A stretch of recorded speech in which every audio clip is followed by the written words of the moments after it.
you very much indeed. What's new, Doctor? New Year's Eve, which reunites Gary Marshall with the writers of Valentine's Day. You remember how much we enjoyed that? Yet again, it's that time of year, so we have something that's not so much a movie as a guest list. Here's the central theme of this, and bear in mind, for all of those listening in the UK, the focal point for New Year's Eve is the countdown to 2012, represented by the ceremonial ball drop in Times Square.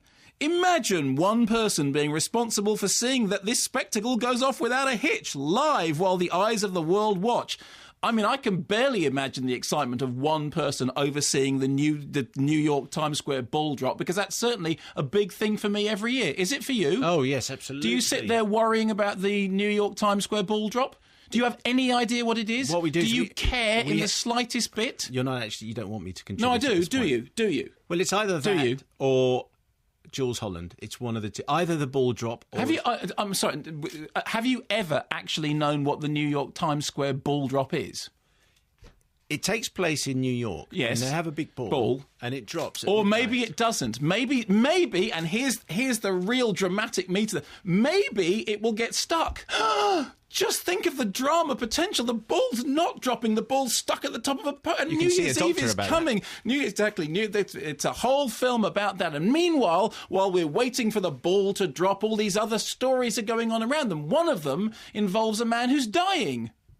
Shall we have a clip? Oh. Haven't you been here all day? When you go home? Just before midnight. You know what? I don't care about all that hoopla and stuff anyway. So no big plans, a party, or... No. No hot date. Pretty girl like you. Well, maybe. Right now, you're my hot date. Why? Pardon me? Why would you want to be nice to me?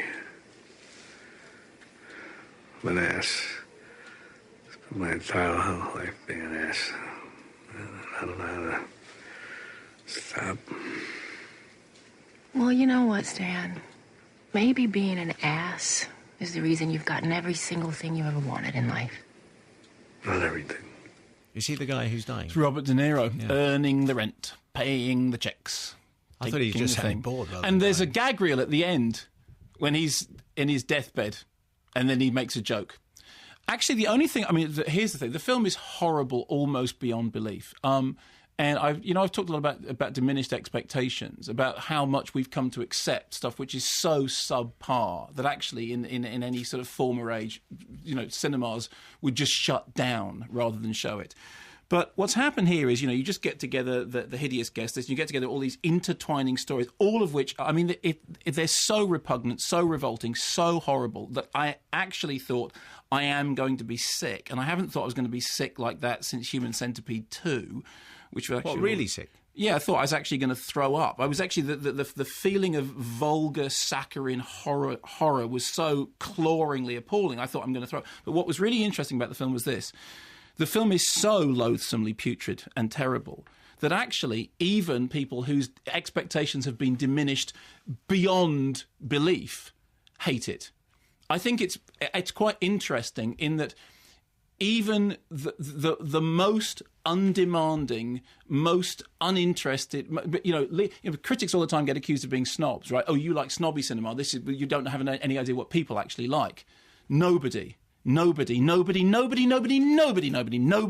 will enjoy New Year's Eve. Nobody. They will. Okay? No, they won't. No, they won't.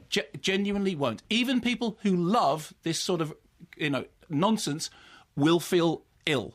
It's a movie that's so bad, even stupid people will hate it.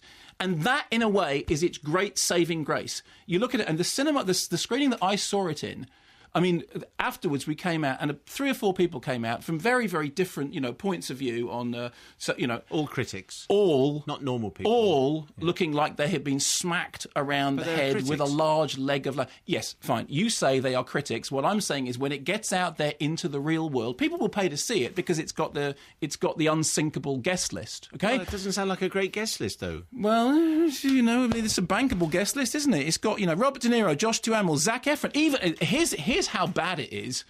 Even Zac Efron can't save it. Zac Efron is the best thing in the film. Of course he is, because he's got fabulous hair and he's Zac Efron. But even the might of Zac Efron starts to be crushed under the horrible tidal wave of vomitous, pulchritudinous filth. Vomitous. Honestly, Excellent. it is like something that you would sick up after having eaten all the nasty consumerist porn of Christmas. This is like the vomit furball at the end of it. But the best thing is, no one will like it. People will pay to see it. It will be in the whatever it is, but no one will like it. So it's no one in the it's world. a challenge, isn't it?